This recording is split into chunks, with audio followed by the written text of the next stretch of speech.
नमो नमः। रुचिरा भाग एक द्वादशः पाठः विमानयानं रचयाम। इस पाठ का अभ्यास आज हम इस वीडियो में देखेंगे।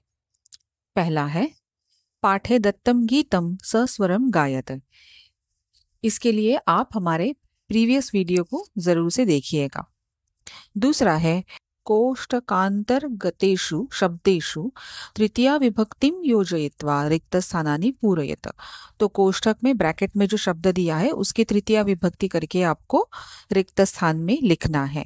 यथा नभः चंद्रेण शोभते, तो चंद्र शब्द की तृतीया है चंद्रेण।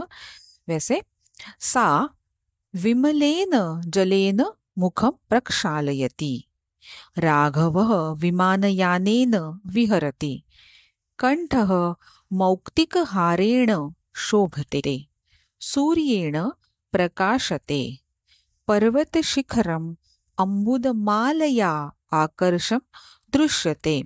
तो जहाँ पे भी अकारांत पुल्लिंगी शब्द है वहां पे जैसे विमल है, विमानयान है, सूर्य है, तो वहां हमने देव के जैसे उसका तृतीया रूप किया, और अम्बुदमाला ये आकारांत स्त्रीलिंगी शब्द है, उसका रूप हमने माला इस शब्द के जैसे बनाया।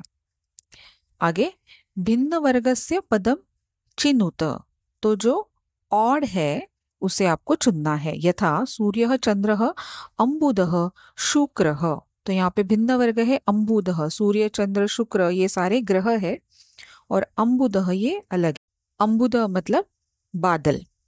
पत्राणि पुष्पाणि फलानि मित्राणि, तो यहाँ पे भिन्न वर्ग है मित्राणि। पत्र मतलब पत्ता, पुष्प फूल, और फल ये सारे पेड़ से रिलेटेड है।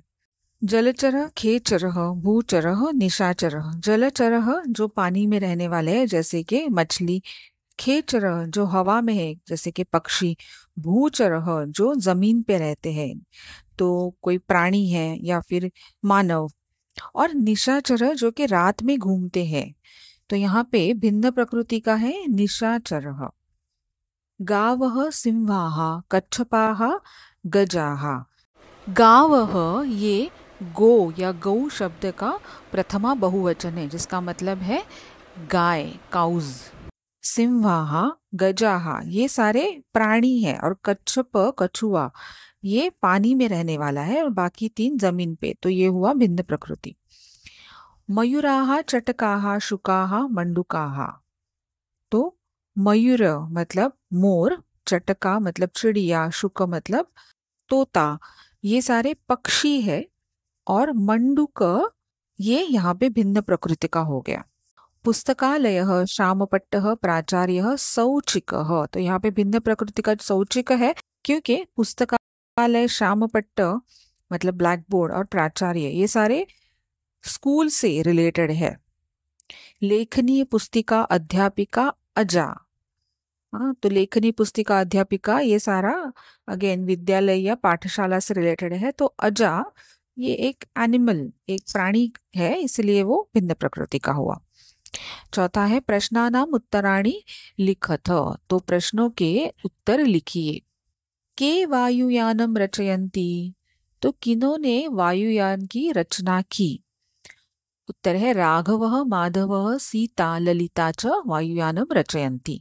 वायुयानम कम कम क्रांत्वा उपरि गच्छति, किस किस को पार करके ऊपर जाता है।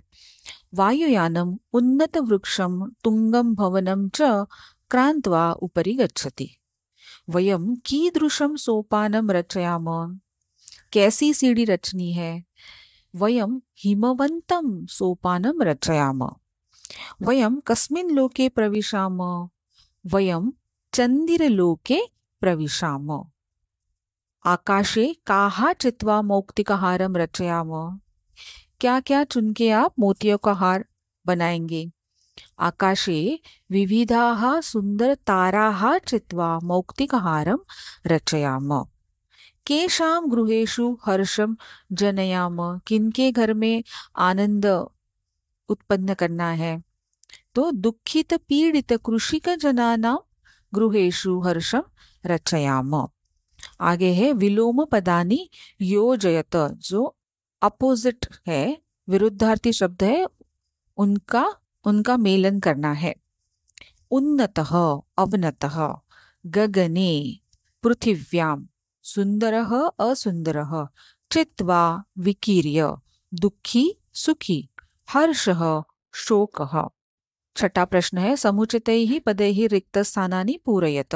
तो यहाँ पे विभक्ति है प्रथमा से संबोधन, और एक वचन द्विवचन बहुवचन ऐसे आपको टेबल है, तो आपको इसे कंप्लीट करना है। पहला भानु, भानु भानवः प्रथमा, तो ये ह्रस्व उकारांत पुल्लिंगी शब्द है भानु।